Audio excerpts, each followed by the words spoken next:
Baik, bismillahirrahmanirrahim. Assalamualaikum warahmatullahi wabarakatuh. Para mahasiswa semua, hari ini kita akan belajar sistem saraf, terutama bagaimana mekanisme proses fisiologis dan struktur anatomi dari bagian-bagian organ penyusun dari sistem saraf. Untuk yang pertama, apa yang dimaksud dengan sistem saraf?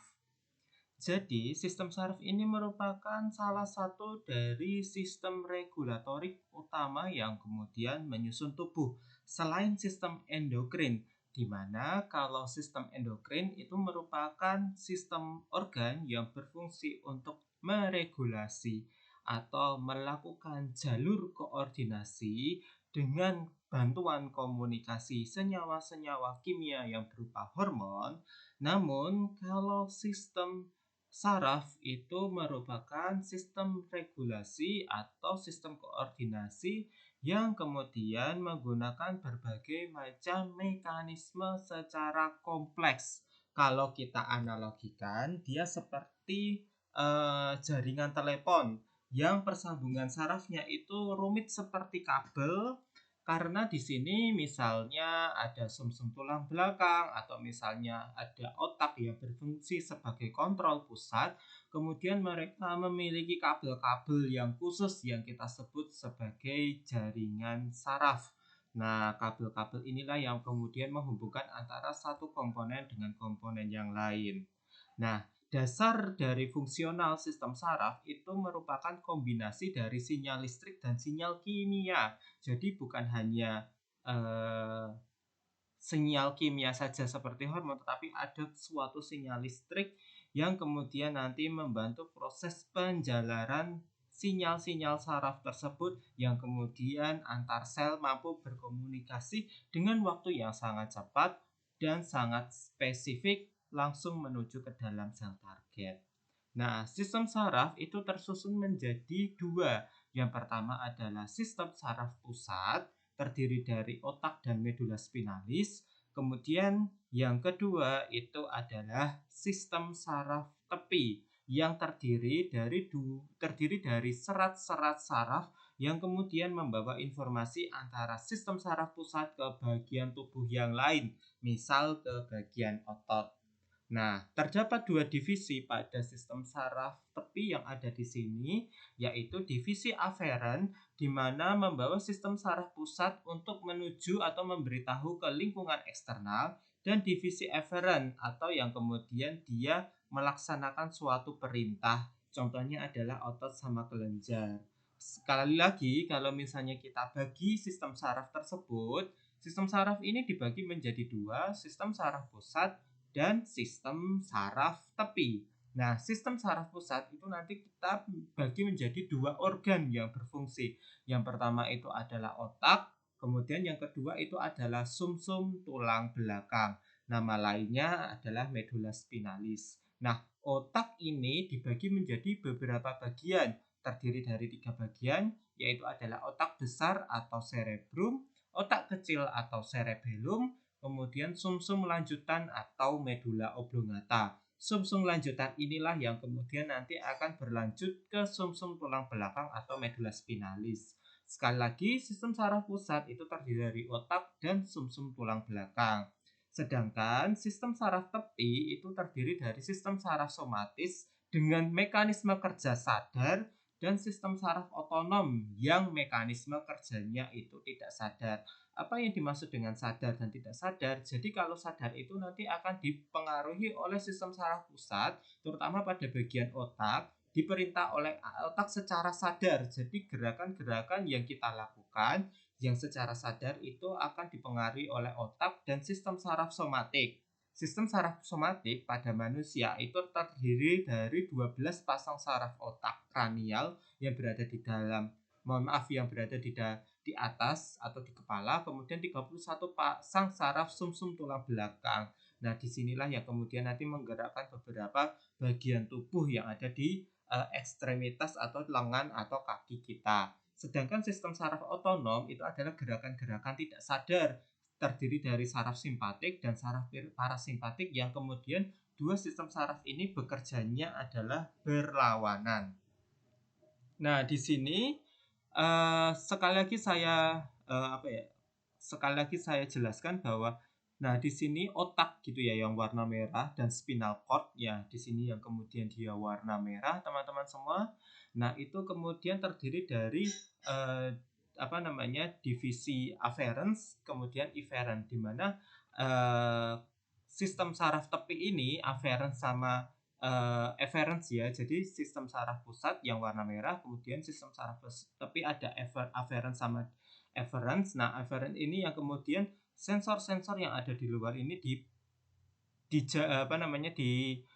diteruskan menuju ke sistem saraf pusat. Nah, ini terdiri dari saraf sensor stimuli, kemudian ada beberapa organ visceral.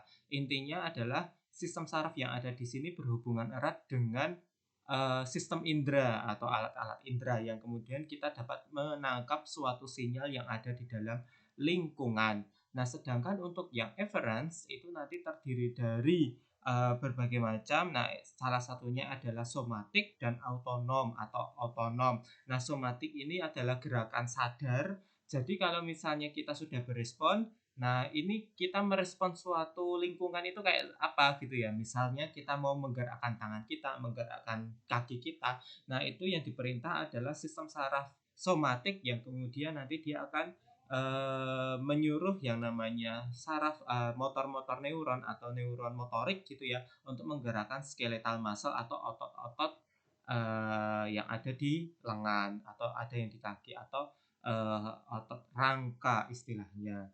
Kemudian di sini yang autonom itu nanti terdiri dari enterik, parasimpatik dan simpatik gitu ya. Nah, sedangkan yang simpatik dan parasimpatik ini adalah gerakan yang dia itu berlawanan.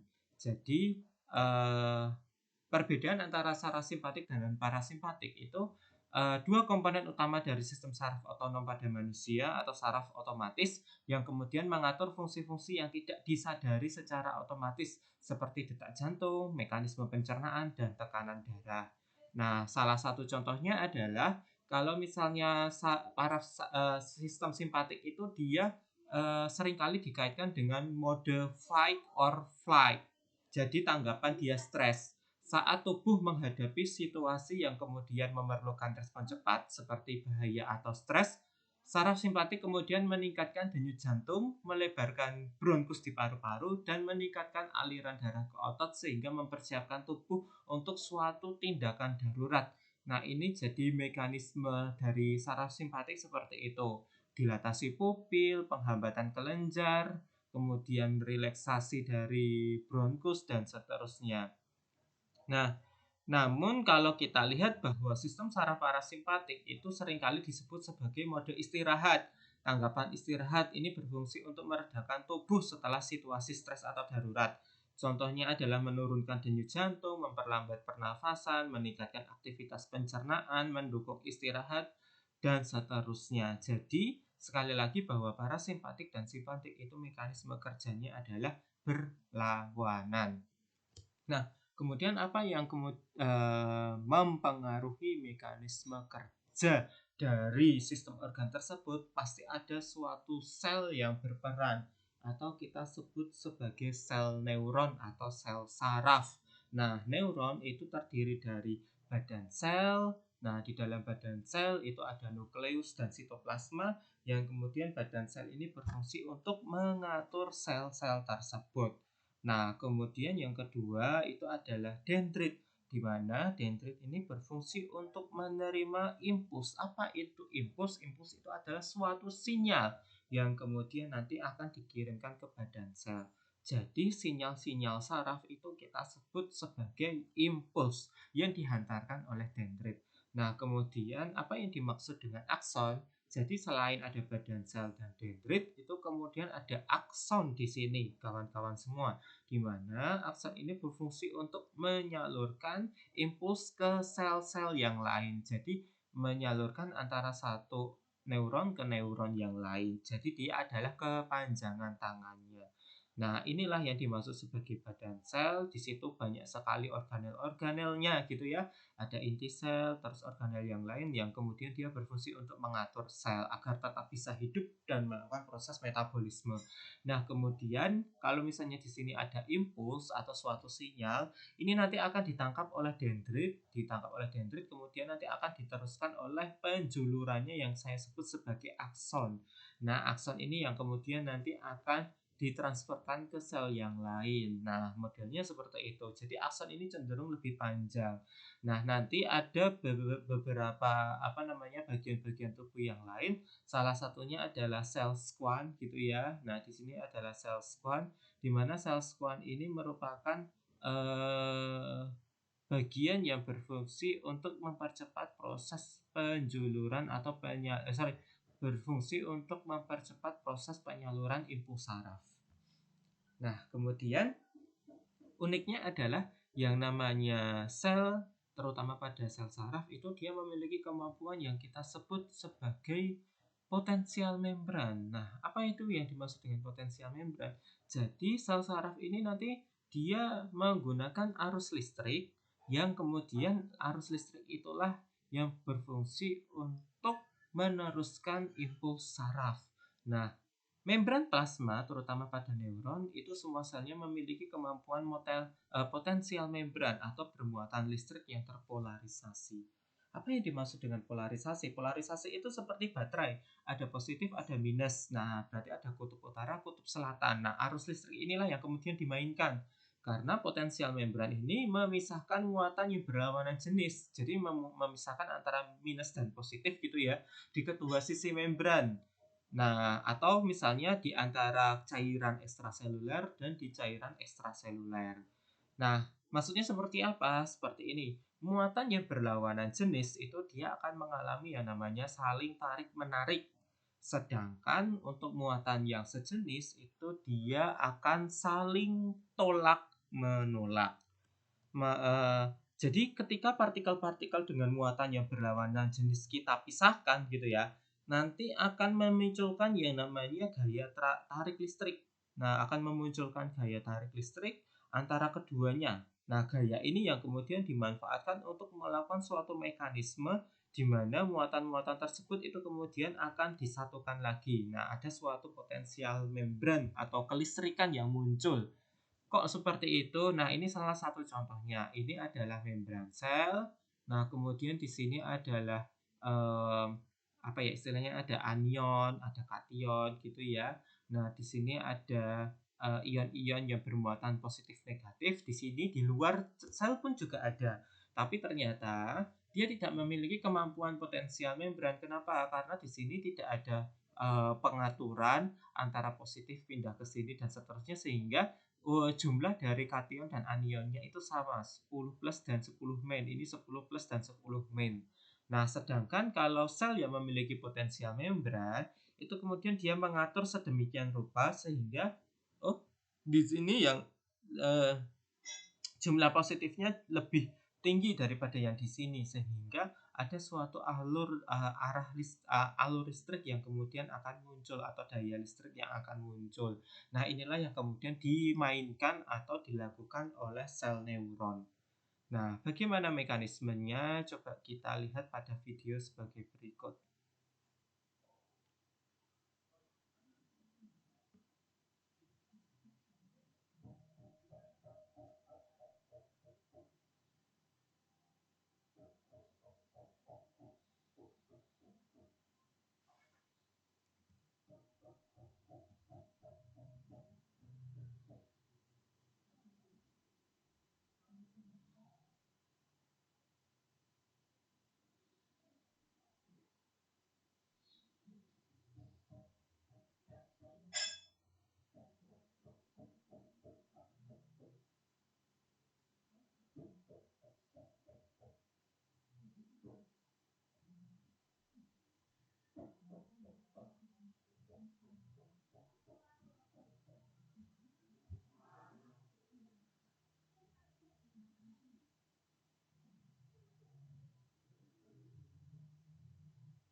Nah, seperti itu salah satu contoh bagaimana alur listrik itu kemudian akan muncul.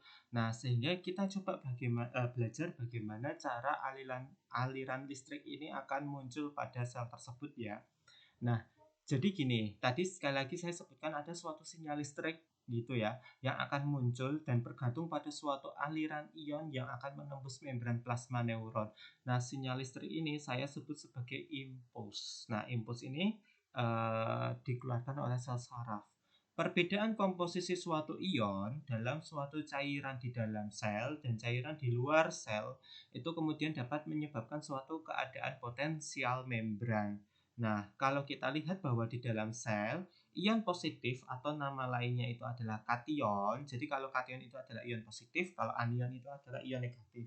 Nah, ion positif ini yang paling banyak itu adalah potasium atau K+. Sedangkan kalau kita lihat di luar sel, ion positif itu lebih banyak adalah Na+ atau sodium. Jadi kalau di dalam sel lebih banyak K+, di luar sel itu lebih banyak Na+ secara normal sebelum terjadi yang namanya potensial membran.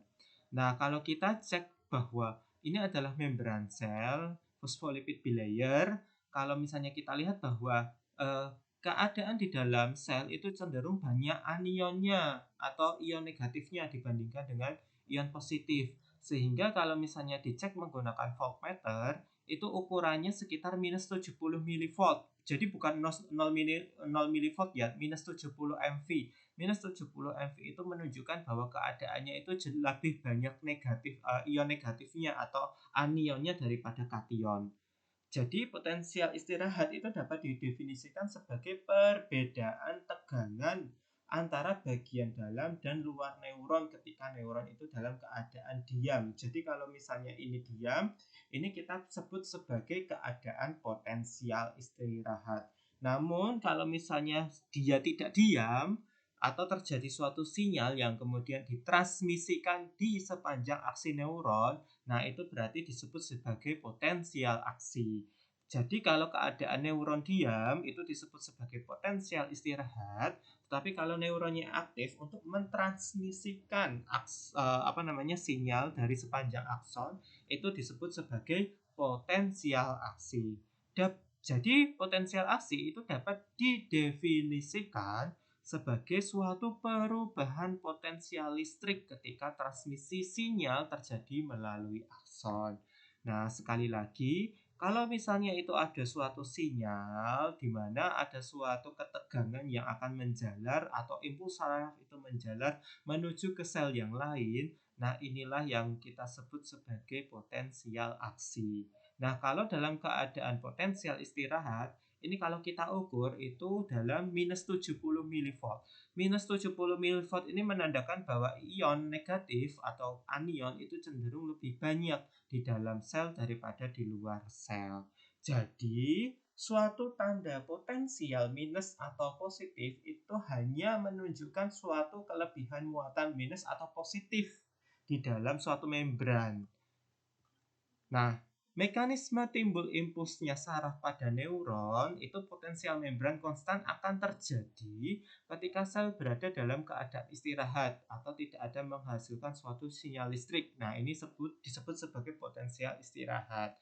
Tetapi kalau misalnya tadi ada suatu rangsangan atau suatu mekanisme itu kita sebut sebagai potensial aksi. Nah, potensial aksi itu bisa dilakukan oleh dua sel yang itu adalah sel saraf dan sel otot yang paling cepat melakukan suatu keadaan potensial membran, sehingga dua sel ini disebut sebagai jaringan yang dia peka terhadap suatu rangsangan. Kenapa? Karena sel neuron itu berfungsi untuk menggunakan sinyal listrik atau impuls tadi dalam menerima, memproses, menginisiasi, dan mengirimkan suatu pesan. Sedangkan kalau sel otot itu yang kemudian dia akan mencetuskan suatu kontraksi sehingga tubuh bisa bergerak dari suatu sinyal listrik tersebut. Bila membran sel saraf ini dipicu, maka potensial membran yang tadinya istirahat itu akan mengalami yang namanya potensial aksi. Nah, ini salah satu contohnya bahwa ini adalah serabut-serabut saraf yang kemudian dia akan menggabung atau berikatan dengan membran pada sel otot. Jadi, sekali lagi apa yang dimaksud dengan potensial aksi itu adalah suatu perubahan singkat, suatu perubahan yang sangat cepat dan besar karena nanti dari keadaan minus 70 milivolt itu bisa sampai ke plus 30 milivolt. Jadi ada serangkaian kekuatan sekitar 100 milivolt pada potensial membran. Jadi bagian dalam sel yang awalnya dia minus itu menjadi lebih banyak positifnya, ion positif atau kationnya daripada bagian luar. Nah, potensial aksi itu akan muncul terdiri dari berbagai macam tahapan. Nah, tahapan yang pertama ini kita sebut sebagai tahapan polarisasi, di mana suatu membran istirahat atau luarnya lebih positif, dalamnya lebih negatif. Jadi keadaan polarisasi yang ada di sini itu nama lain dari potensial istirahat.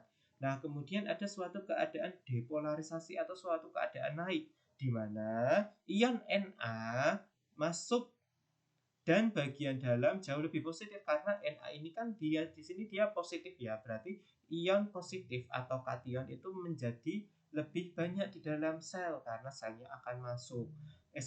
Karena ionnya akan masuk. Nah, depolarisasi ini terdiri dari dua part, yaitu potensial ambang dan potensial puncak atau puncak potensial aksi. Nah, potensial ambang ini berjalan lambat sekitar dari minus 70 milivolt ke minus 50 milivolt atau minus 55 milivolt. Tetapi nanti akan berjalan sangat cepat itu sampai ke plus 30 milivolt. Nah, setelah naik, itu kemudian keadaan selanjutnya adalah repolarisasi, di mana ion K+ atau ion K+ ya, kation yang positif itu akan keluar. Jadi yang keluar bukan Na, tetapi yang keluar itu adalah K+. Sehingga membran akan kembali ke potensial istirahat setelah melakukan yang namanya depolarisasi.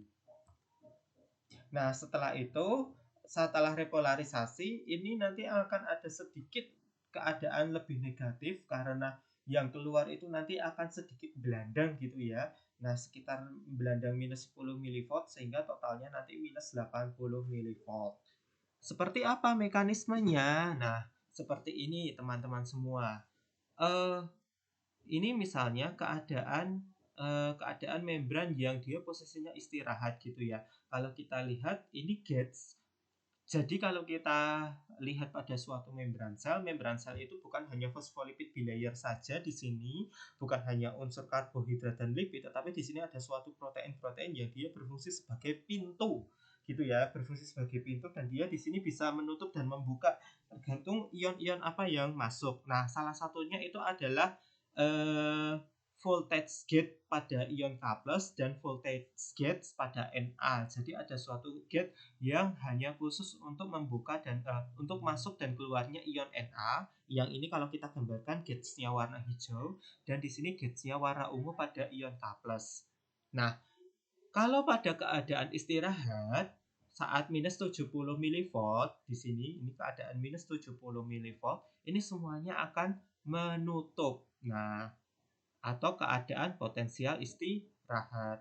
Tetapi kalau misalnya nanti kita lihat di sini kok, oh ternyata gauge-nya pada Na membuka, berarti kita tahu bahwa ada suatu aktivasi nih, gitu kan.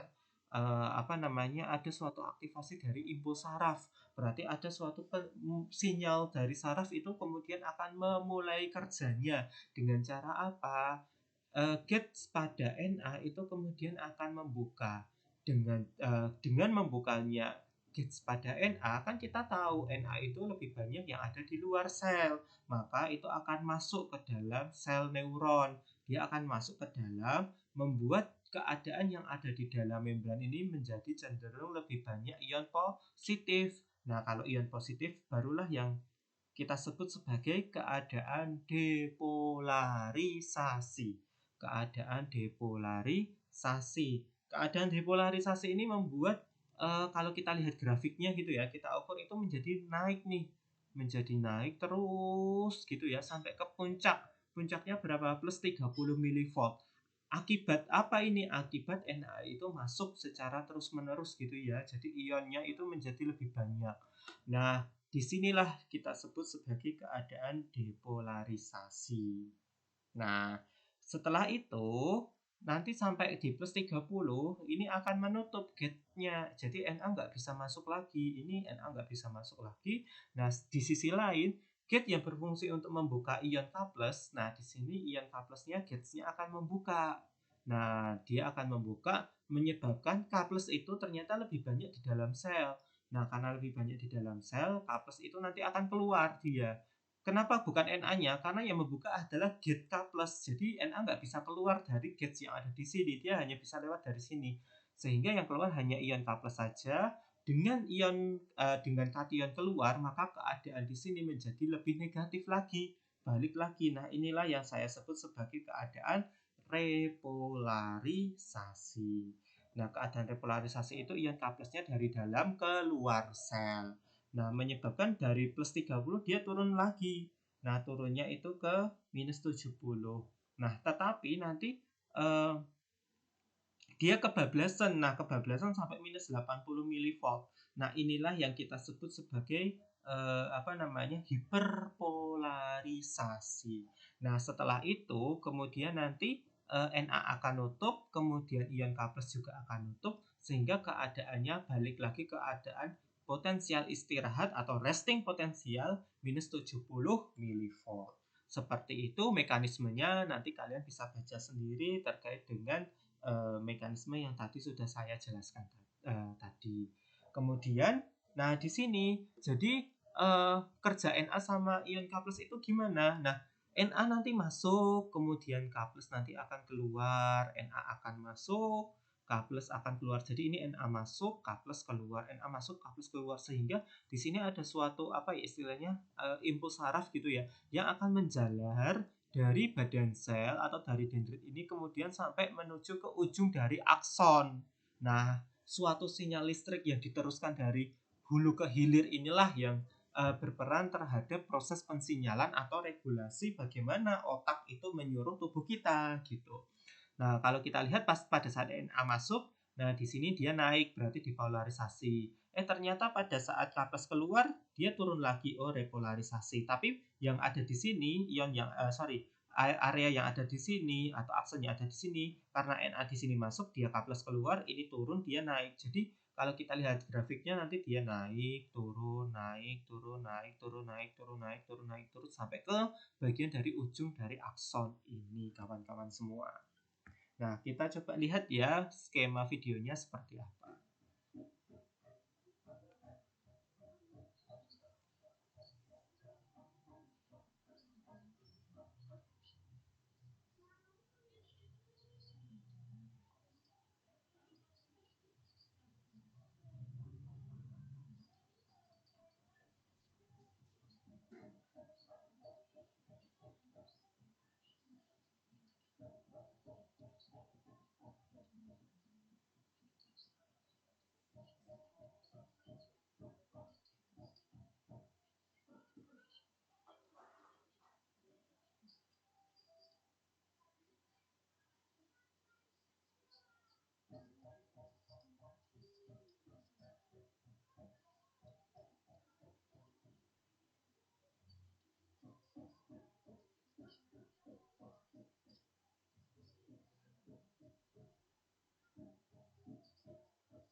Oke, jadi mekanismenya seperti itu ya. Tadi ada bagian-bagian pada ujung-ujung sinapsis. Nah, sekarang kita coba akan belajar ujung-ujung dari sinapsis. Tapi sebelum itu, bahwa mekanisme penghantaran impuls di sepanjang neuron itu akan dipengaruhi oleh beberapa contoh. Salah satunya adalah ada tidaknya serabut mielin itu akan mempengaruhi kecepatan dari mekanisme kerjanya. Jadi ada kita sebut sebagai konduksi arus lokal itu terjadi pada saraf yang tidak bermielin gitu ya. Nah, kalau misalnya dia itu bermielin, maka kita sebut sebagai mekanisme konduksi loncatan. Kenapa, Kak? Karena di sini kita lihat dia meloncat. Adanya selubung mielin di sini, selubung mielin contohnya pada sel schwann. Nah, itu kemudian membuat dia itu meloncat. Dengan dia meloncat, ion-ionnya masuk itu meloncat, maka mekanismenya cenderung jauh lebih cepat. Nah, inilah yang kita sebut sebagai selubung mielin. Nah, pada sel schwann gitu ya. Nah, kalau kita lihat lagi bahwa ada tidaknya mielin itu akan mempengaruhi kecepatan. Jadi kalau ada dia cepat, kalau tidak konduksinya itu cenderung lambat. Nah, diameternya kalau besar itu cepat, kalau kecil itu lambat karena nanti akan mempengaruhi jumlah ion-ion yang masuk ataupun keluar. Nah, kalau kita bandingkan dengan time yang sama gitu ya. Nah, di sini kalau misalnya dia menggunakan mielin atau selubung mielin atau ada sel schwann yang kemudian berfungsi untuk menyelubungi mielin. Nah, dalam kurun waktu 10 milisecond gitu ya. Nah, ini NA-nya dia sudah masuk, sedangkan kalau yang di sini dia baru sampai ke sepertiganya. Sedangkan dia yang di sini sudah mau menuju ke bulbus karena dia loncat seperti ini. Sedangkan kalau yang di sini dia step by step, masuk keluar, masuk keluar, masuk keluar, masuk keluar terus kayak gitu.